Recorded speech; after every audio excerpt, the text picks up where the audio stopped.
Hello friends, today again we are going to talk about the no need objection. This is something very interesting. There is no need, and so many examples. I think you are all enjoying it. If you are enjoying it, please put in the comments that you are enjoying it. It will give us a lot of motivation to help us to create much more videos about this. Also, please put any other objection that you want us to handle in the comment box so that we are able to create that. It will take some time for us to think about it and create some idea about the objection that you are telling us. So you can put in the comment box, and please be rest assured, surely we will make a video on that so that you are able to handle those objections very specifically if you want. Also, let me know if you have used these objections, and if you have closed any case, you can put a small summary of the case in our comment box. That will also help us to be motivated to do more videos. Thank you very much. Today we are going to talk about the no need objection. Why do societies have two pumps in the pump room? Now, I don't know how many of you are aware about this, but generally you should go to a pump room of any society. Since I have been a secretary, a chairman, in many societies for the last 27 years, so I am quite aware about this. But if you go to any society pump room, you will find, or anywhere, basically I worked with Hindustan Levers, so we used to always have something called two pumps, which would then be used to pump oil to the soap making factory, and there were always two pumps. Now, till I actually started learning about insurance, I used to be wondering why are they spending so much money and keeping two pumps for one job. It's like very crazy. And of course, I knew what was the reason, because I was in the maintenance, and many a times these pumps would actually there would be some problem which would happen. And if that problem happened, then always what happens is, while we are working on one pump, the production work will not stop, and the other pump will be used. It is very extremely kind of rare that both the pumps would kind of go off at the same time. That never happened. But generally one pump, and therefore what would happen is, while we are working on the other the pump which has to be repaired, the production and the work never stops. Similarly, in a society we have two pumps. Okay, so there is a underground tank. Whatever water comes from the BMC or the TMC or any of the local authorities, the water is filled into the lower tanks. From the lower tanks, this water is pumped into the overhead tanks. So wherever on the terrace you will have an overhead tank, and from that tank, due to gravity, this water goes to all the flats, and that is how people get the water. But the very interesting thing is, when somebody tells me he doesn't need life insurance, I talk to him and I tell him this, and I am trying to kind of dramatize this for you so that you are able to understand this very clearly. So I asked them, sir, do you have two pumps in your society pump room? And of course, sometimes they know, sometimes they don't know. And I tell them, sir, Mr. Client, every society pump room will have two pumps. Even when your office is there, they will have different multiple pumps for pumping water for the requirement of the offices or the home. And there are these two pumps. So do you know how many pumps are required to pump water into the overhead tank? And the client says, yes, only one pump is required. It is only one pump which is required to pump water to the overhead tanks. Then I ask him, why is the society keeping two pumps? What is the reason? What is the chance that this pump could get there would be repairs or there would be some problem once in a while. It doesn't happen every time. Once in a while, maybe once in a year, once in 6 months, very rare, but still there is one extra pump. The money is spent to buy that extra pump, money is spent to keep it, it is maintained on a regular basis, so that it's in good working condition. But this question is very pertinent.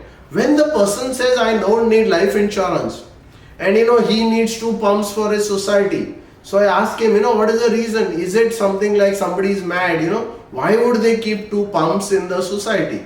And generally, the person himself will tell you, or you can tell him that, sir, it is because in case if one pump, there is some problem, or it stops working, or there is some repairs which is required, the impeller may have this, the motor may have got short circuited, anything can happen. The impeller is there, which is the front part of the pump, which actually pumps the water. If there is some something gets broken in the impeller, then it will not be able to effectively pump, and then that has to be repaired. Either you have to put a new impeller, or you have to repair the motor, or maybe completely replace the motor, depending on that. So that all needs to be done.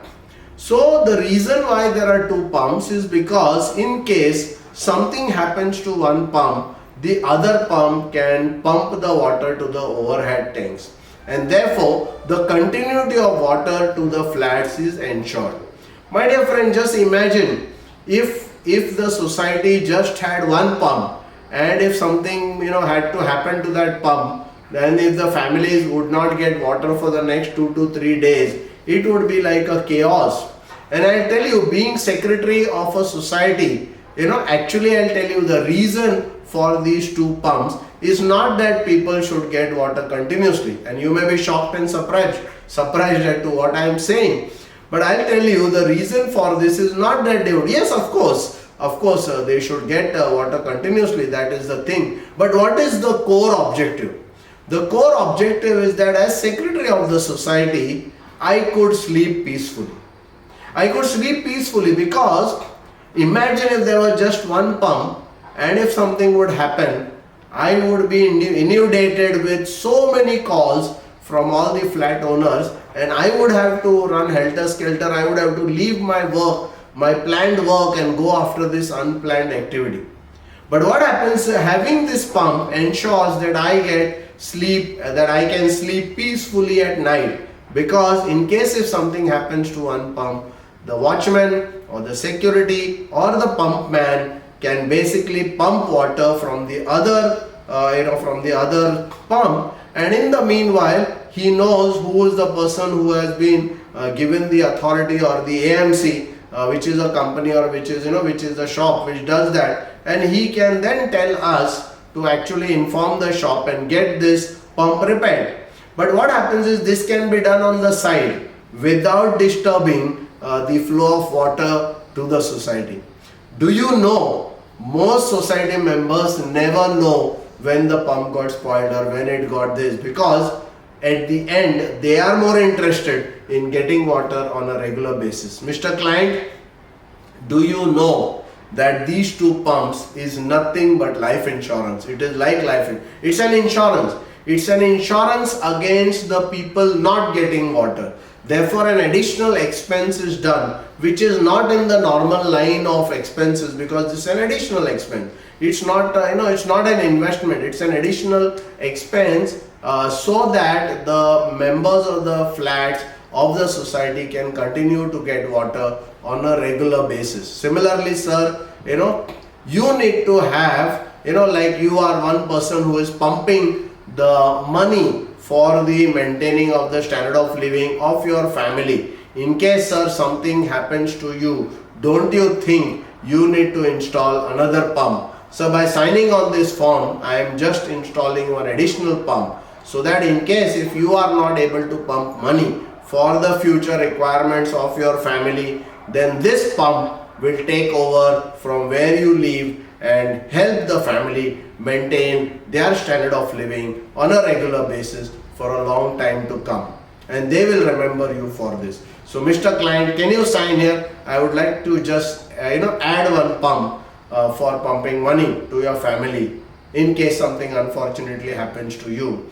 My dear friends, I'll tell you, the person will very, very happily sign that, because now he understands. See, insurance is all around us. The whole idea of these examples is that insurance is all around us. Only thing we need to bring the attention of people. We don't bring it. We just talk about insurance. The insurance is not important. I always say, please don't sell life insurance. Please don't sell life insurance. Sell what life insurance does. And these examples actually prove to people what it does. and therefore there is a more better chance, there is a 100% chance that you will be able to convince people and take care of this objection. I hope you have liked it. Please put it in the comment box, and as I said, if you have any other objection, please put in the comment box so that we can create videos in the future. Thank you very much.